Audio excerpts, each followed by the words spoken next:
De seguida, aquí a Fórmula Lesan, la tele, a la ràdio, però abans tenim els nostres advocats de Català Reinon. Jordi, com estàs?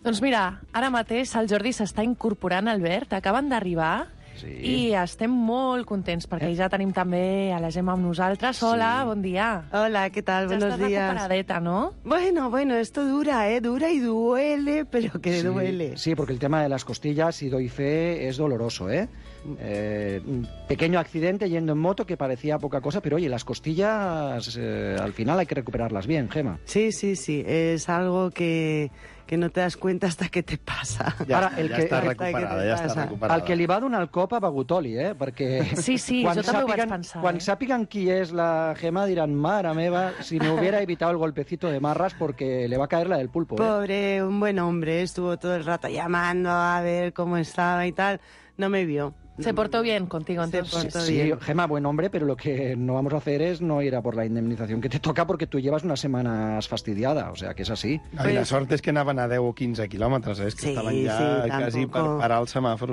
No me vio y bueno, pues en las motos siempre pasa eso, tienes la de perder. Pues oye, hablando de golpes, tenim una consulta semblant, per ser al telèfon de Català Reinon, 93 201 57 27. Què ens pregunten, Laura? Doncs mira, tenim una primera consulta que diu: estaba parado en un semáforo cuando un coche me golpeó fuertemente por detrás y té problemas de cervicalgia. Diu, ¿me espero a ver cuánto tiempo estoy de baja antes de pactar una indemnización? ¿Qué le recomendamos? Pues, a ver, claro, es decir, que el pactar no se puede pactar así como así, sino que hace falta toda una serie de pasos, que es lo que decimos, sobre todo pues la estabilización de las lesiones, y a partir de ahí pues podamos valorar realmente hasta dónde llegan los daños, qué puntos nos pueden quedar como secuelas.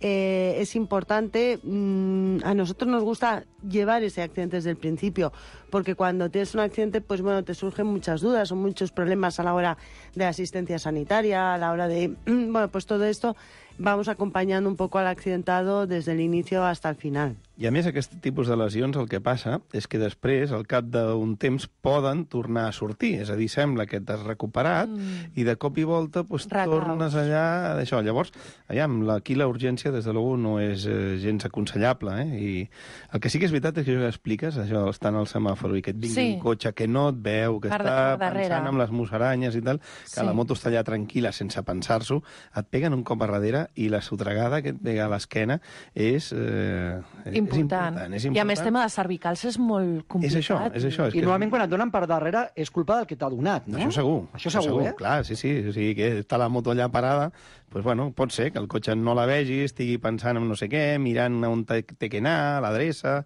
buscant aparcament, vés a saber. I hi ha un temps límit per demanar la indemnització? O no? Sí, home, aviam, els accidents així de reclamació per danys és un any. Un any? Un any des de l'estabilització de les seqüeles. O sigui, no és exacte des del dia de l'accident, sinó des de la recuperació. D'acord. Molt bé, doncs el telèfon de Català Reinon 93 201 57 27. Recordeu que estan a l'Avinguda Diagonal 449 de Barcelona i també al carrer Església número 7 de Sabadell. Laura, tenim més consultes? Sí, tenim una consulta empresarial que ens diu que l'any passat em van fer una inspecció a l'empresa i vaig haver de pagar molts diners per culpa dels gestors, dels meus gestors. Jo feia tot el que em deien, però es veu que la cosa no va anar bé. La pregunta és, els puc denunciar? Aviam, si l'error efectivament és d'un gestor o un assessor que no ha fet bé la seva feina, sí. El que és veritat és que moltes vegades el que succeeix és que és el propi client el que vol pagar menys, pregunta a l'assessor què hi puc posar-hi, que no sé què, i és l'assessor el que li diu això, cuidado, perquè no convé o no està del tot justificat, però és el client el que insisteix, clar. Davant d'aquestes situacions, vull dir, sempre és conflictiu. També ens pregunta, perdona Jordi, diu, ¿podéis llevarme la gestión de mi empresa y la denuncia en caso de que quiera hacerla? Perquè clar, ells voldran canviar de gestoria, clar. Sí, no, i a més, aviam, la reclamació estarà aquí molt important el tema de la prova, si es pot acreditar si era un error de l'assessoria, o, com bé dic, una estratègia simplement empresarial, que a partir d'aquí, pues, bueno, és el que està passant ara amb els esportistes d'èlit, no? Vull dir que el primer és apoyar-se amb la culpa a l'assessor, i la veritat és que potser el que tenia la voluntat de no pagar els impostos aquí és el propi jugador, no? I per tant, bueno... Això s'ha de mirar molt amb lupa, no? Perquè, sí, però hi ha una cosa que està clara. El Català Renon no són simplement una gestoria. Poden portar la part de gestió, però com sempre ens expliquen la Gemma i en Jordi, com som també advocats, podeu combinar les dues coses, que hi ha un problema, sou advocats, que heu de portar la gestió, teniu l'apartat de gestió. És que és una combinació perfecta. Clar, i l'assessorament previ, és a dir, que aviam, nosaltres tenim molta experiència amb inspeccions d'Hisenda, amb requeriments per qualsevol cosa. A més, ara s'està donant el cas de que els requeriments són com molt continuats. Per què? Pues perquè ara la revisió ja no les fan funcionaris, sinó que ho fan ordinadors. Ostres. I per la petita coseta que sigui, salta i l'ordinador ja et fa el requeriment, no? Llavors dius, home, és continu el tenir que estar fent bé les coses, el tenir que presentar a Hisenda justificació de tot el que s'està posant, de com s'està portant, i per tant, bueno, pues és molt bo tenir un assessorament previ del que convé i del que no convé. Molt bé, 93 201 57 27, si teniu una empresa, si esteu a punt de començar-la, si voleu bona assessoria, evidentment estareu en bones mans a Català Reinon. També diuen, en mi bloque de pisos nunca ninguna gestora nos ha llevado. Diu, es un bloque familiar y siempre ha presidido la misma persona. Diu, yo compré mi piso a uno de los hijos del presidente. I ens diu, clar, ¿tengo derecho a ser presidente? A pedir una gestora externa? Entenc que, clar, en aquest bloc només vivien els fills i els pares i companyia, i ara, clar, un dels fills ha venut un pis i la persona nova vol tenir els mateixos drets que els fills. Home, i els té, és a dir, com a propietari els té. Per tant, evidentment, el que hi ha que anar és anar a les juntes, exposar les circumstàncies, i que l'ordre de la presidència i de vicepresidència, de tresorer, tots els càrrecs que hi hagi, si és una petita, potser només hi ha una presidència, doncs, bueno, té que ser amb els ordres que la llei estableix i amb els plaços i amb tota la... Vamos, que tothom tingui dret al seu exercici. O sigui que, efectivament, no es pot imposar el fet de que sigui tota una família i només n'hi hagi un que sigui estrany, doncs que aquest com que no decideixi res, no? Vull dir, té els seus drets i, evidentment, els pot reclamar. Porteu la gestió de blocs de pisos, vosaltres, a Català Reinon? El tema d'administració de finques, d'una finca de 100 pisos i portar l'administració, això no ho fem, perquè és una qüestió de que fan els administradors de finques, que ja són els que ells tenen tot el tema de rebuts, de gestió molt diària. El que sí que fem nosaltres són tot el que són reclamacions, procediments, actes, quan hi ha conflictes a dins la comunitat. O sigui, la gestió diària no, perquè és una qüestió que ja és un altre tipus de negoci, un altre tipus d'activitat. Però sí hi ha conflicte, Però, clar, quan ja hi ha alguna opció de que hi ha un que es queixa, l'altre que vol, l'altre que vol... Temes entre veïns. A partir d'aquí és l'administrador, i tenim diferents administradors que confien en la nostra professionalitat en aquest aspecte, i llavors venen i ens ho deriven a nosaltres. És a dir, que tots aquests procediments o totes aquestes actuacions dirigides ja pel tema judicial ens ho porten perquè realment tenim força experiència en el tema aquest de comunitats. Molt bé, 93 201 57 27, i us llegiré una última consulta que m'ha arribat directament a mi.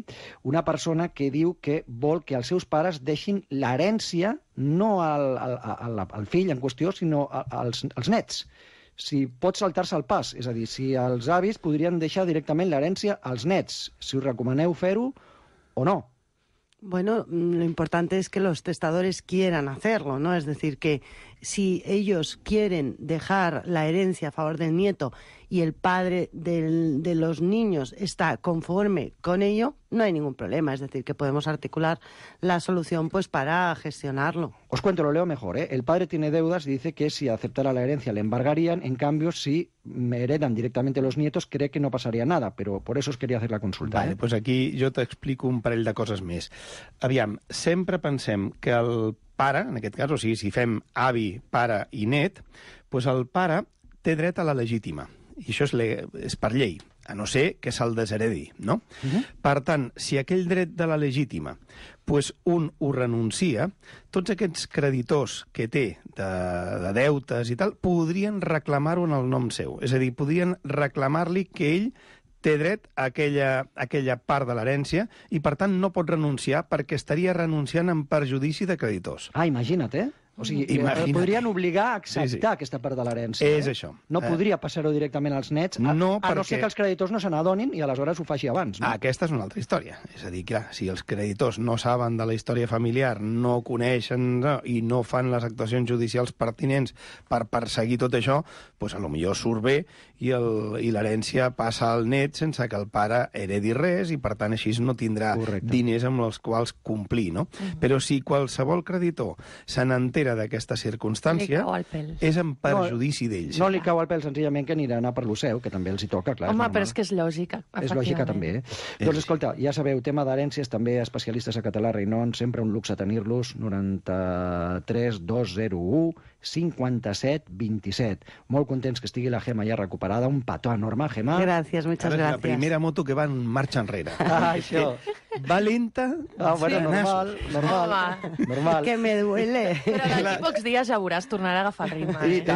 És l'acte, no?, de conseqüència directa de que has tingut un ensurt i llavors tot és molt despacito. En uns mesos no hi qui la pare, que la coneixem, eh? Jordi, moltes gràcies també. Ens veiem. Ens retrobem el proper dijous aquí a Fórmula Alessand i ara sí, arriba la tele a la ràdio. I no trepitgeu el Sergi, que s'enfada. Sí, sí. Valiu. A Radio Estel, Fórmula Alessand.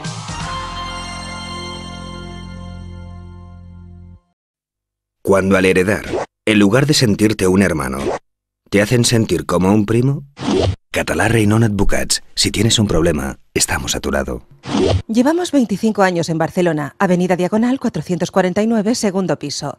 Y las nuevas oficinas en Sabadell, carrer Església, número 7.